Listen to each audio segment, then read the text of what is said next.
Hey there, thanks so much for stopping by. Today I have a very special interview to share with you. Tim Peters, who has been a veteran leader in the church communications field, took some time to sit down with me last week and talk to me a little bit about the process to recruit quality volunteers for a church communications team or a nonprofit communications team. Tim has been working in the church communications field for over a decade, and it's actually a funny story how I got connected with Tim. Almost a year ago, December 30th of 2012, I had my wisdom teeth pulled. I was dumb. I did not do it when my parents would pay for it and when my body was younger and could recover much easier. So the night my wisdom teeth, all four of them, were pulled, I grabbed my iPad and just lay in bed trying to find some sort of a communications leader that I could look to and that I could glean from. Lo and behold, I stumbled upon Tim's website, timpeters.org.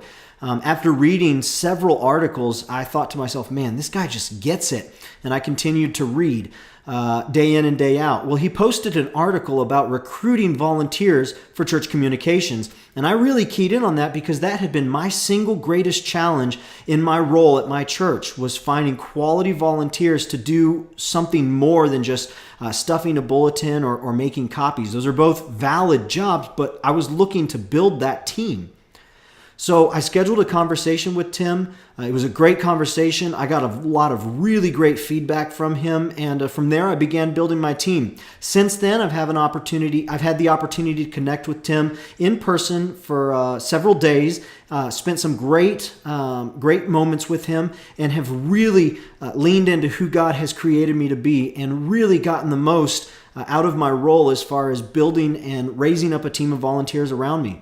So a few weeks ago, Tim actually posted on Twitter a communication volunteer recruiting kit coaching bundle that I really keyed in on. He's been so instrumental in my life that I said, Tim, I'd really like to interview you about this and give you an opportunity to speak into other people's lives. So without further ado, here is my interview with Tim Peters. I hope you enjoy it. So Tim, just thank you so much for taking the time to join me today, man. When you put out the Twitter on Twitter several weeks ago about building a volunteer team for communications, I really resonated with that. Back in January of this year of 2013.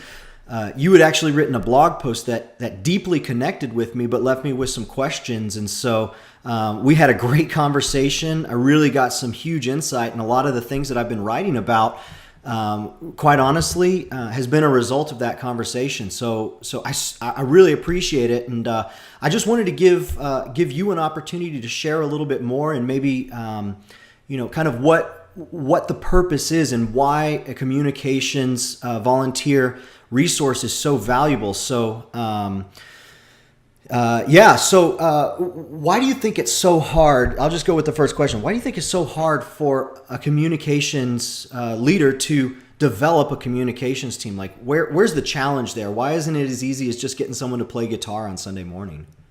Right. Yeah. Hey, man, thanks for having me first, Dave. And I really appreciate your friendship and how you've encouraged me along the way as well. So glad to be here. Man, I would say that one of the biggest reasons why it's so difficult to build a communications team is because you, the person responsible for communications, is extremely busy. Mm-hmm. So every time you think to yourself, man, I wish I had some help. I wished I had a team of volunteers or paid staff who could help me communicate better with our church and local community. So I would say the number one reason is that you're just extremely busy. You've got a ton on your plate: projects, meetings, emails, and then when you have time, you're thinking about the future and how you can improve how you're communicating. So to actually achieve what you want to achieve in the future is you need help. But you look around and you've got so many different projects that are going on that it's tough to take time and actually think through, okay, what type of volunteers do I need? And how do I attract these volunteers? And then if I do attract them, how do I train them? And then how do I actually help them do what they're supposed to do? And all at the same time, make it feel like they're actually a part of the team, like any paid staff member would feel.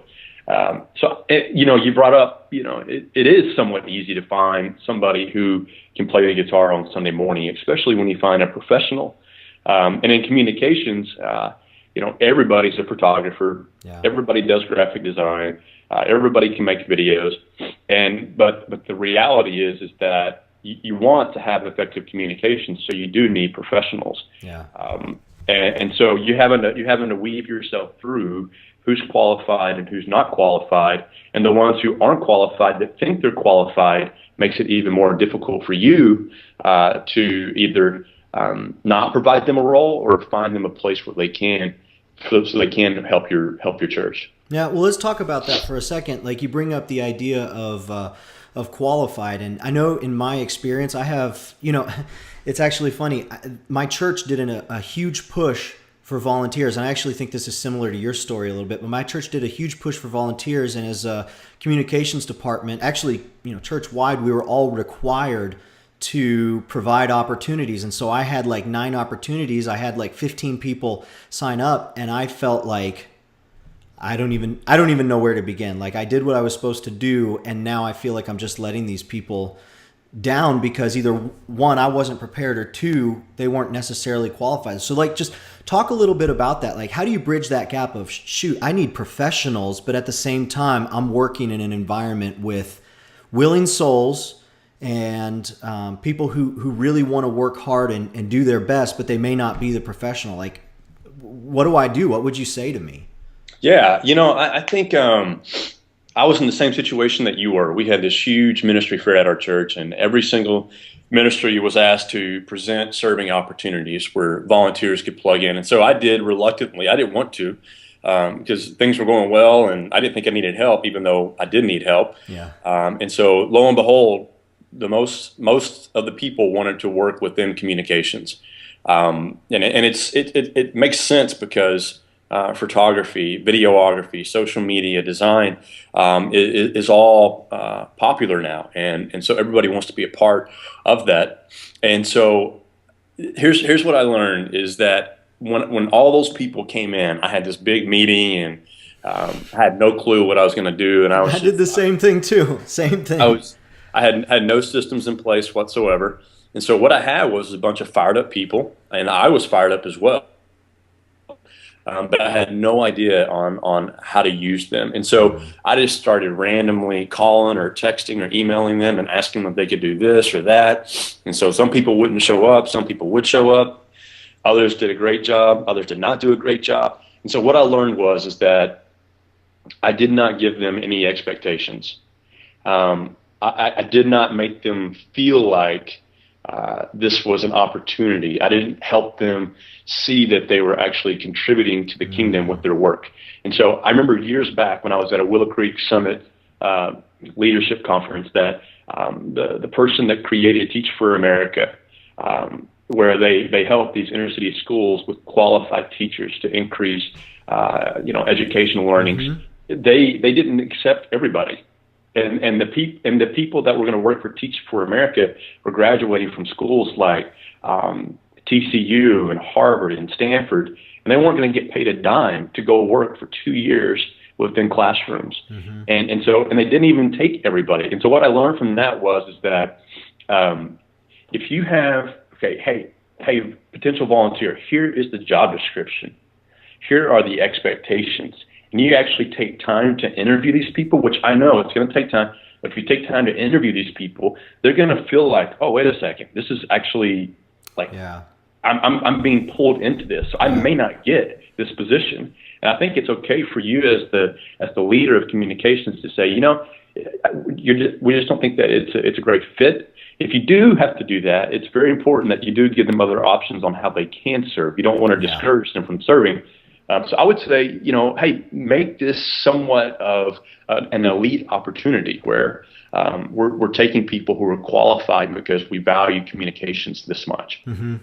Yeah, no, I think that's really good. I love that you said, one, feel empowered as the leader to actually, I guess what I'm hearing is put some clout to the position. It's not lowering the bar. It's actually raising that bar higher. And I know that for me, that's not necessarily a natural thing to do because, it's the church. You want everybody to be able to serve. But, go ahead and give me permission saying like, let's hire that bar. And then two, I think it's great if it's not a good fit, do some research and figure out where a good fit for that person would be, because I know the other ministry would be super grateful to have someone who's fired up and actually a better fit for their ministry. I mean, it'll earn you a little bit of brownie points in the office too. So right.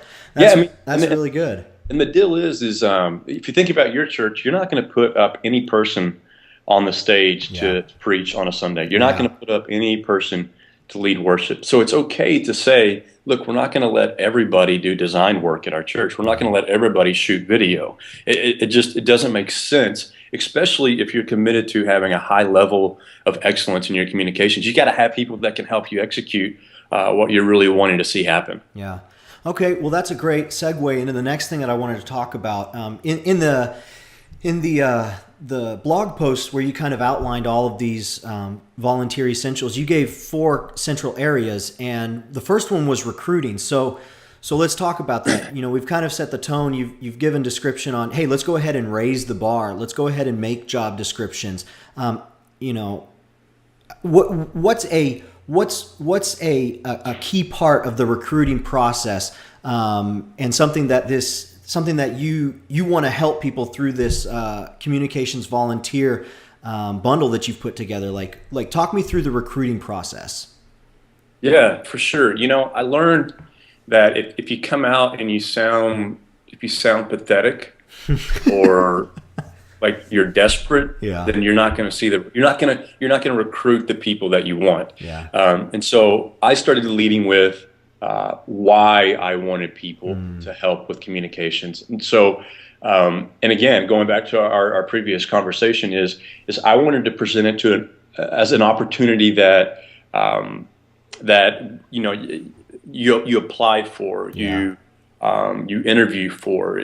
I didn't want it to feel like, hey, everybody that is interested in communications and marketing, just come on, there's a place for you. I wanted to make it almost kind of an elite opportunity to help the church. But then more importantly, I started communicating in my recruiting that, look, this is a ministry. This is not an administrative department or position at the church. It's a ministry like any other ministry. And so if you are a talented designer, storyteller, web developer, copywriter, you can use those skills just like you could if you were working in childcare to impact somebody's life. So I presented it in a way where, look, you can make a huge impact on the kingdom in our church if you have these talents. Yeah, very good. So let's get real practical then. Would you say that I need a stage announcement to get someone to even have interest? Like, is there just one tip on where I could begin finding those people, how I could find those people? Wow. It's funny because we all go back to, if we had a stage announcement, then we would, which we know as communication leaders, that's not the case. Yeah. What I found is that we created a video that communicated what the communications team did. Yeah. But again, we leveraged the video in a way where we were showing how we were impacting the lives of people and how we were leveraging social media and blogs and ebooks and everything else that we were using to connect with people. And so the video was quite successful. That was something that I and the rest of my team could send to people. But honestly, I think the thing that we did the most is we were like, hey, look, we want to make sure we're getting the right people. So if we do have a stage announcement, that means we're going to have to weed through all the people who aren't right. Yeah. So what we did is we just went through and we targeted people that we thought would be a good fit for our team based on their job, their experience. So we did a ton of research just of our people, and then we set up one-on-one conversations with these people and presented to them the opportunity. Did it take more time? Absolutely, it took more time. But actually, we may have saved time because we didn't have to weed through the people who weren't a fit. I love that. Okay, so I've got my volunteer now. Do I just cut them loose? Like the next point that you talked about was training. So why is training important? Why is having a plan to get these people assimilated into the group important? If they're professionals, right? If we've recruited the right people, shouldn't they be able to just go? Yeah, I mean, to some degree. Now, I mean, I've worked with professionals and let them loose, and they did produce the right results because they didn't have the right plan ahead. They didn't Yeah. see the vision of the project. So I think that if when you're training these people, purchase online training programs that you can send to the people. Have regular meetings where not only are you training, but you're building team rapport and you're exploring projects and better ways to communicate with the church.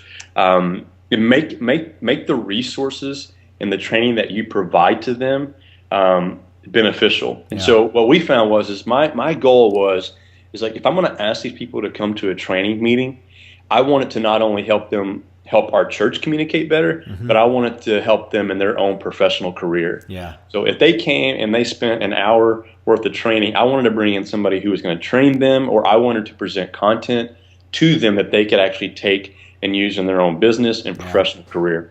I love that. Like what I hear you saying there is the training isn't a series necessarily of, do this, then do this, then do this, but it's, hey, I want to provide you value for your life. I love that. And that's something that, I mean, even just hearing you say that, I got the wheels turning in my head right now of, how can I do a better job of that with my team? I've got a great team. I love working with all of them, but yeah, go ahead and asking that question of how is their training actually providing, greater life skills for them, and almost giving back. I love that. I think that's great. So an example would be in our area we have a very well-known photographer that does amazing work in the Christian and non-Christian space.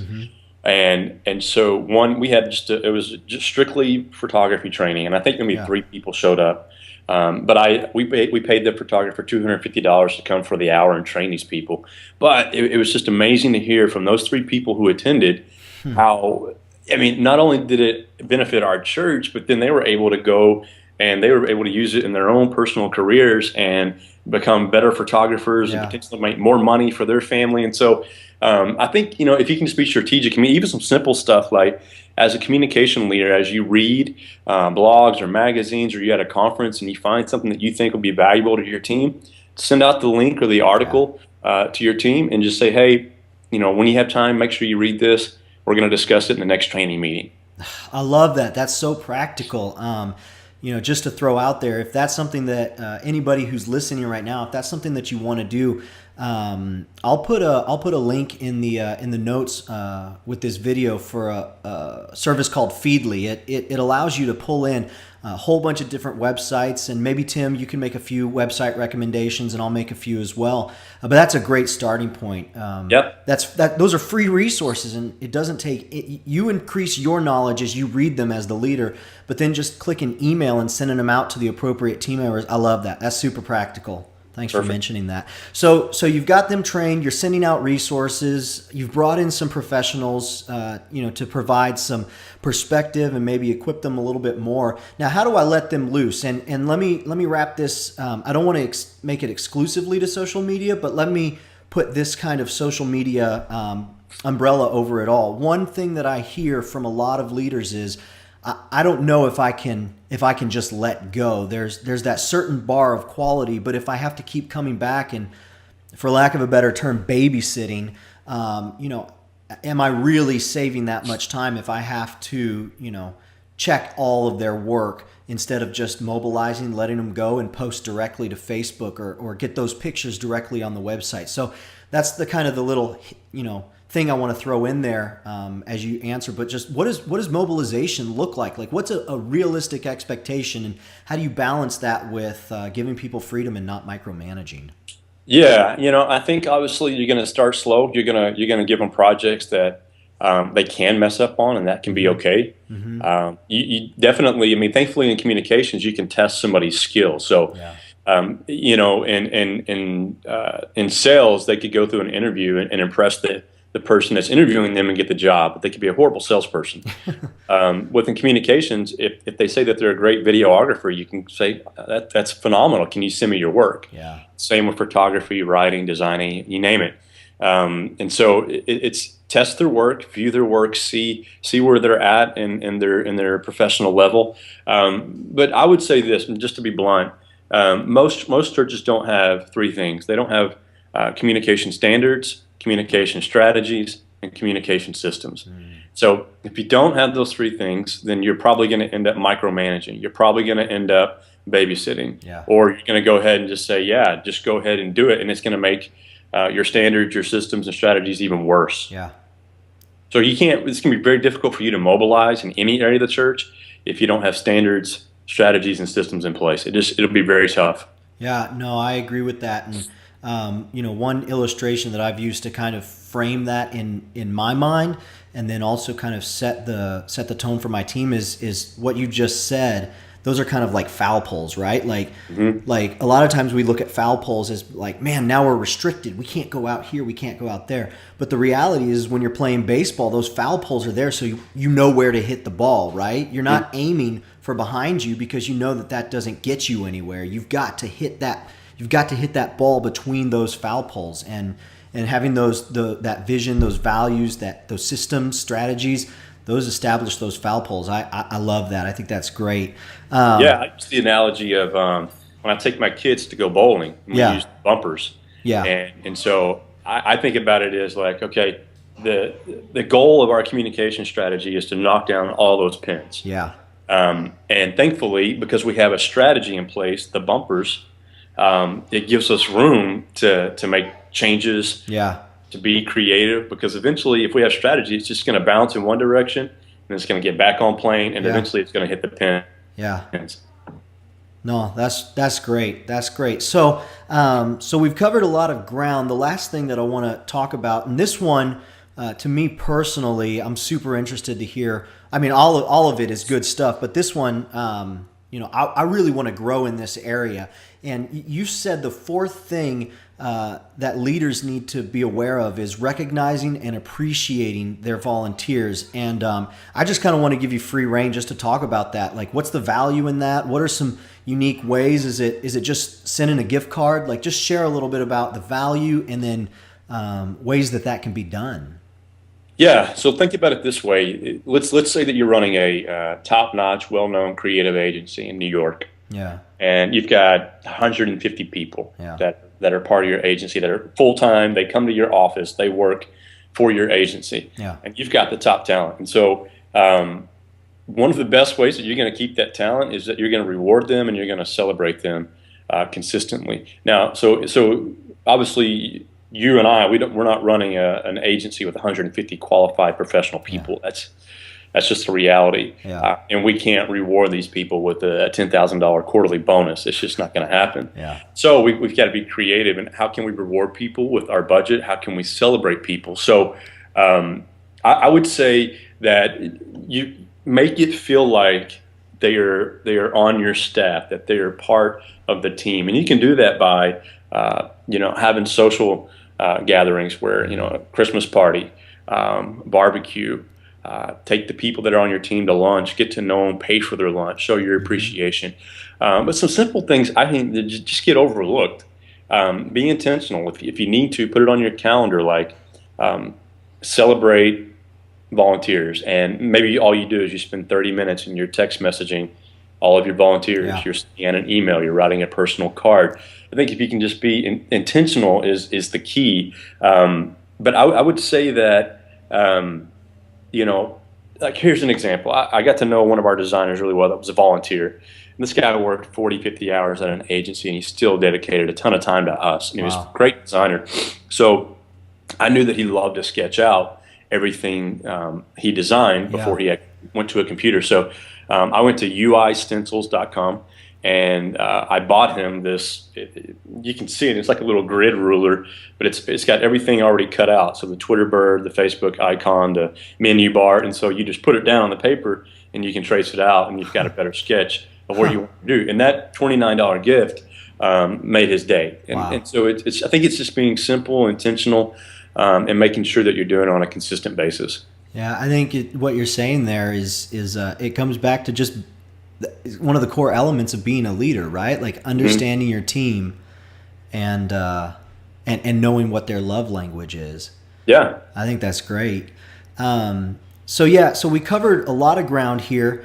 And the coaching tool that you've recently released, I've been following you, reading your blogs. I'm a member of the Sayge communication resources that you've put together.